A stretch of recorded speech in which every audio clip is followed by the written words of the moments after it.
Olá, meu nome é Ana Kelly. Eu sou uma das administradoras do site Conselho de Serviço Social, juntamente com a Natália. Eu vou ministrar essa aula em relação ao tema Previdência Social, revisando aquilo que foi colocado nos cadernos de questões que vocês receberam, simulando a mentoria. O processo da mentoria ele é composto pelo recebimento de cadernos de questões e pela realização de uma revisão em relação àquilo em que é feito nos cadernos durante as semanas. Então, essa proposta dos 2 dias de mentoria tinha esse sentido de simular, de mostrar para vocês como seria esse processo de mentoria. Então, aqui seria o processo de revisão, especificamente em relação ao tema da Previdência Social, que foi resolvido questões através do nosso caderno.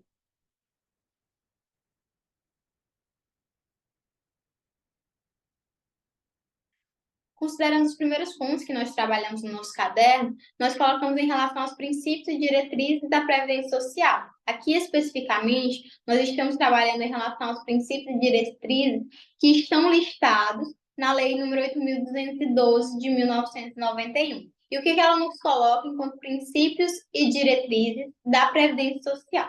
O primeiro princípio que ele nos coloca diz respeito à universalidade de participação nos planos previdenciários mediante contribuição. Aqui nós podemos ver, em relação a esse primeiro princípio e diretriz, uma das principais características da Previdência Social no nosso país, que é o fato dele ser uma política de seguridade social de caráter contributivo, para que você possa fazer jus, para que você possa ser assegurado pela Previdência Social, para que você possa receber um benefício ou ter um determinado serviço em relação à Previdência Social, faz-se necessário que você realize uma contribuição prévia. A Previdência Social ela é um sistema de seguro. Então, para que você possa ser assegurado, para que você possa ser beneficiado pelos benefícios que fazem parte dessa política social, faz-se necessário que você faça uma contribuição de forma prévia. É um sistema de seguro social.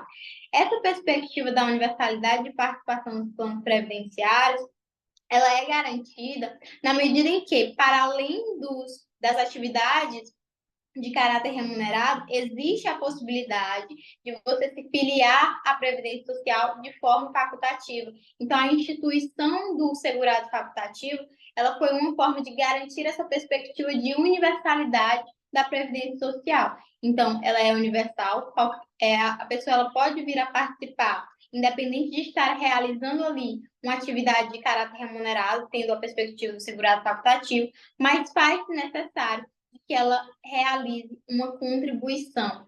Ela é possibilitada a todos, desde que se faça uma contribuição de forma prévia.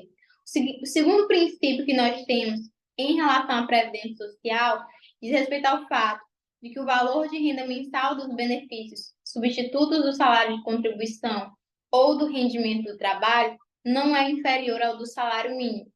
Então, os benefícios previdenciários em que a pessoa recebe, ou quando ela está impedida de trabalhar, ele não poderia ser inferior ao salário mínimo. Nós teríamos aí como exemplo o auxílio-doença, as aposentadorias, o salário maternidade. Então, a pessoa está ali recebendo aquele benefício previdenciário porque ela está afastada do seu trabalho. Então, como esse benefício ele tem esse caráter de substituir o rendimento do trabalho, ele não pode de forma nenhuma ser inferior ao valor do salário mínimo. Nós teríamos ainda, enquanto princípio e diretriz da Previdência Social, de que o cálculo dos benefícios, considerando os salários de contribuição, eles serão corrigidos monetariamente. O salário de contribuição ele é a base de cálculo da contribuição previdenciária. E a lei ela nos coloca a forma como será definido esse salário de contribuição para as diferentes categorias de segurados. Então, o salário de contribuição para o empregado doméstico, trabalhador avulso é definido de uma determinada forma. O contribuinte individual, segurado facultativo, é definido de outra forma. O segurado especial seria o segurado que não se enquadraria nessa perspectiva do salário de contribuição. Mas, assim, o cálculo dos benefícios ele seria realizado a partir dessa base de cálculo. O salário de contribuição ele tem ali um valor mínimo, que seria o salário mínimo, e ele tem um valor máximo, ele tem um teto do salário de contribuição. Então, independente da pessoa ter um rendimento que ultrapassa aquilo, ele não ultrapassaria isso, da mesma forma que o benefício também não ultrapassaria esse teto do salário de contribuição.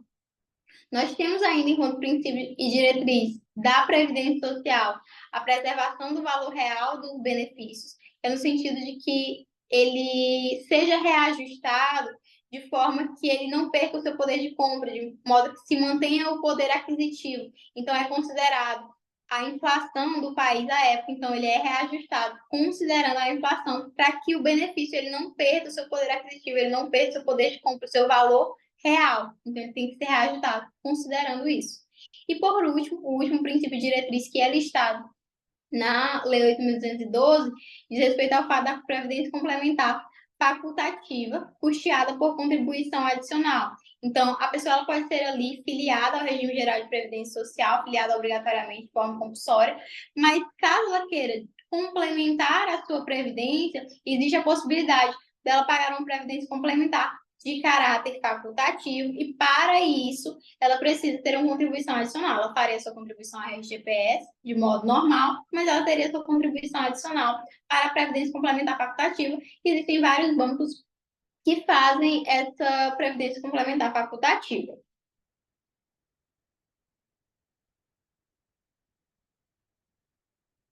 Um outro ponto que nós trabalhamos no nosso caderno de questões, que nós estamos revisando aqui, diz respeito à composição dos membros do Conselho Nacional de Previdência Social.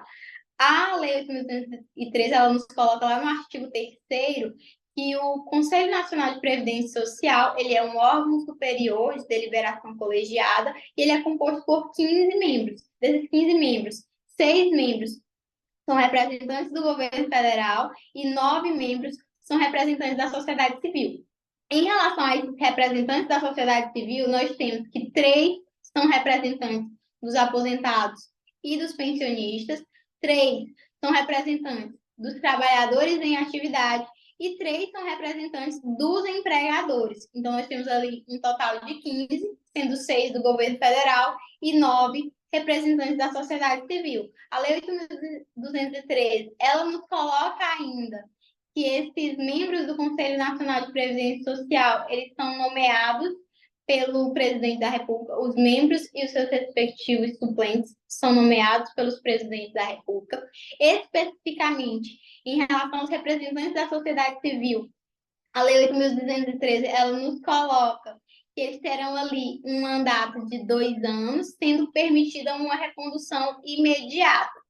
Além disso, a lei nos coloca ainda que esses representantes da sociedade civil, aposentados e pensionistas, trabalhadores em atividade e representantes dos empregadores, eles serão indicados pelas centrais sindicais e pelas confederações nacionais. Então, nós teríamos essas informações aqui em relação ao Conselho Nacional de Previdência Social. 15 membros, 6 representantes do governo federal, 9 representantes da sociedade civil, sendo os representantes da sociedade civil 3 dos aposentados e pensionistas, 3 dos trabalhadores em atividade e 3 dos empregadores.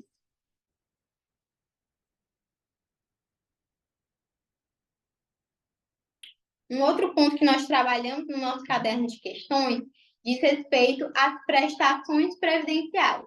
As prestações previdenciárias, elas encontram-se, no caso da Lei 8.213, lá no artigo 18, e ele vai nos configurar 3 tipos, digamos assim, de prestações, que seriam quanto aos segurados, quanto aos dependentes e quanto ao segurado e ao dependente ao mesmo tempo. Quando eu falo de prestações previdenciárias, está considerando aqui tanto os benefícios previdenciários, que são aqueles pagos em pecúnia, e os serviços, que seriam a prestação de um serviço, no caso. Em relação aos segurados, quanto aos segurados, nós teríamos as seguintes prestações previdenciárias, os seguintes benefícios. Nós teríamos a aposentadoria por invalidez. Na Lei 8.213, ainda se encontra esse termo, mas atualmente ela é chamada de auxílio por incapacidade permanente. Nós teríamos a aposentadoria por idade, por tempo de contribuição ou tempo de serviço, e atualmente, apesar de na Lei 8.213 ainda se encontrar dessa forma, atualmente ela é chamada de aposentadoria programada. As duas aposentadorias elas foram unidas e ela é chamada de aposentadoria programada. Nós temos a aposentadoria especial, o auxílio-doença, que atualmente ele é chamado de auxílio por incapacidade temporária, nós temos o salário família, o salário maternidade e o auxílio acidente. Em relação aos dependentes do segurado, nós teríamos dois benefícios, que seria a pensão por morte e o auxílio reclusão. Eles são voltados para os dependentes, considerando ali as classes de dependentes, as três classes.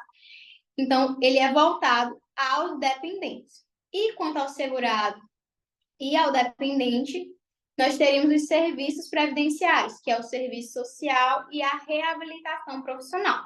No artigo 1º da Lei 8.213, ele vai nos colocar que a Previdência Social ela tem como finalidade assegurar os meios indispensáveis de manutenção ao segurado e aos seus dependentes nas situações de incapacidade, nas situações de idade avançada, tempo de contribuição, desemprego involuntário, encargos familiares. Então, esses são os riscos que a Previdência Social ela se propõe a cobrir. E esses benefícios previdenciários, eles são uma forma de assegurar quando aquele segurado ou dependente ele foi acometido com aquele risco. Então, ele cobre aquele determinado risco. Então, quando você pensa, por exemplo, na incapacidade, nós teríamos aqui dois benefícios. A aposentadoria por invalidez, o auxílio por incapacidade permanente, e o auxílio doença, auxílio por incapacidade temporária. Quando você pensa em idade avançada, nós teríamos a aposentadoria por idade, o tempo de contribuição, a aposentadoria por tempo de contribuição.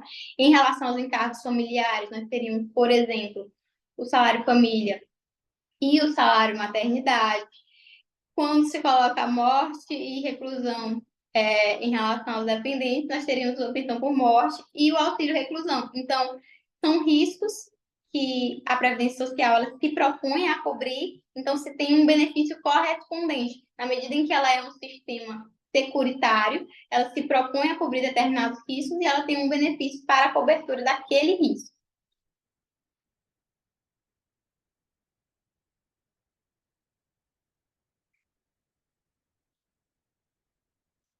Dado o seu caráter contributivo, a Previdência Social ela tem a necessidade, em alguns benefícios, de que se cumpra um período de carência, de que se tenha um número ali de contribuições para que você possa fazer jus ao recebimento daquele determinado benefício. Então, o artigo 24 da Lei 8.213, ele vai nos colocar que o período de carência ele é o número mínimo de contribuições mensais necessárias para que o beneficiário ele faça jus ao recebimento de um determinado benefício. E nós teríamos, já no artigo 25, alguns períodos de carência em relação aos benefícios, que são os seguintes. O auxílio doença e a aposentadoria por invalidez, ela tem uma carência de 12 contribuições mensais. A aposentadoria por idade, por tempo de serviço especial, 180 contribuições mensais. O salário maternidade, ele tem carência para algumas categorias de segurados, que é o contribuinte individual, o segurado especial e o segurado facultativo, que seria de 10 contribuições mensais, e o auxílio reclusão, ele teria aqui uma carência de 24 contribuições mensais. Então, para que você possa fazer jus ao recebimento desses benefícios, você teria que ter vertido essa quantidade de contribuições à Previdência Social. Então, faz-se necessário essas contribuições para que você faça jus ao recebimento do benefício.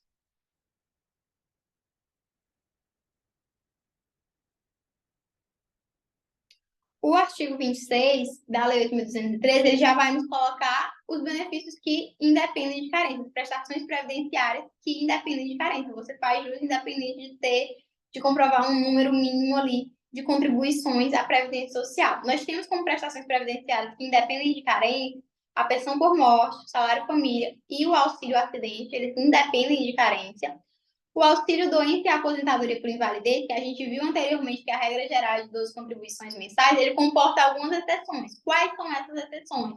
Caso o motivo ele tenha sido ensejado por um acidente de qualquer natureza ou causa, então qualquer tipo de acidente, não precisa ser acidente de trabalho, uma doença profissional ou do trabalho, ou ainda caso após ele filiar-se ao RGPS, ele venha a ser acometido por uma lista de doenças e afecções que são especificadas numa lista que é elaborada pelo Ministério da Saúde em conjunto com o Ministério da Previdência Social. Então, nós temos, por exemplo, nessa lista de doenças a hanseníase, a neoplasia maligna, tuberculose. Então, são doenças que estão nessa lista e caso a pessoa ela venha a ser acometida após a sua filiação, ela não precisaria cumprir uma carência para o recebimento do auxílio-doença e da aposentadoria por invalidez. A lei ela nos coloca ainda alguns benefícios, que é a aposentadoria por idade ou por invalidez, auxílio-doença e auxílio-reclusão ou de pensão no valor de um salário mínimo e o auxílio-acidente, que seriam concedidos aos segurados especiais caso ele contribua de uma determinada maneira que é especificado lá no artigo 39. Então, caso ele versa as contribuições de uma determinada forma, ele também independeria de carência para esses benefícios. Os dois serviços, eles independem de carência, o serviço social e a reabilitação profissional. O salário maternidade para as seguradas, empregada, trabalhadora avulsa e empregada doméstica, também independe de carência.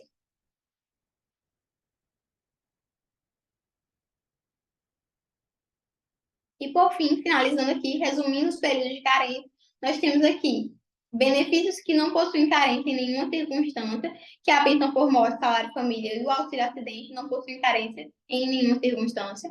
Benefícios que possuem carência em qualquer circunstância, que seria a aposentadoria por idade, tempo de serviço, aposentadoria especial e auxílio reclusão, sempre tem carência. E benefícios em que a regra geral é possuir carência, mas existe uma exceção, que é o auxílio-doença e a aposentadoria por invalidez, que as exceções que nós vimos são acidente de qualquer natureza ou causa, doença profissional ou do trabalho, ou a pessoa vir a ser acometida após filiar-se ao RGPS a alguma da lista de doenças e afecções que há na lista que é elaborada pelo Ministério da Saúde em conjunto com a Previdência Social. E, por fim, benefícios que não possuem carência a depender da categoria de segurado, seria o salário maternidade. Ele possui carência de 10 contribuições mensais para o contribuinte individual, segurado especial e o segurado facultativo, e ele independe de carência para o segurado empregado, para o segurado empregado doméstico e para o segurado trabalhador avulso. Então, finaliza aqui a minha aula. Esses foram os pontos que foram trabalhados no nosso caderno dos 2 dias de mentoria, e era uma forma de exemplificar para vocês, de esclarecer para vocês uma parte do processo de mentoria. A mentoria ela vai funcionar em 2 etapas. A primeira etapa ela será de aulas gravadas em relação aos temas que nós selecionamos para a mentoria. São 20 temas que nós selecionamos. Serão mais de 40 aulas gravadas. E essas aulas vocês receberão no mês de janeiro, no início de janeiro. Então, no período de janeiro, a mentoria ela seria assim, em relação às aulas gravadas dos temas que foram selecionados.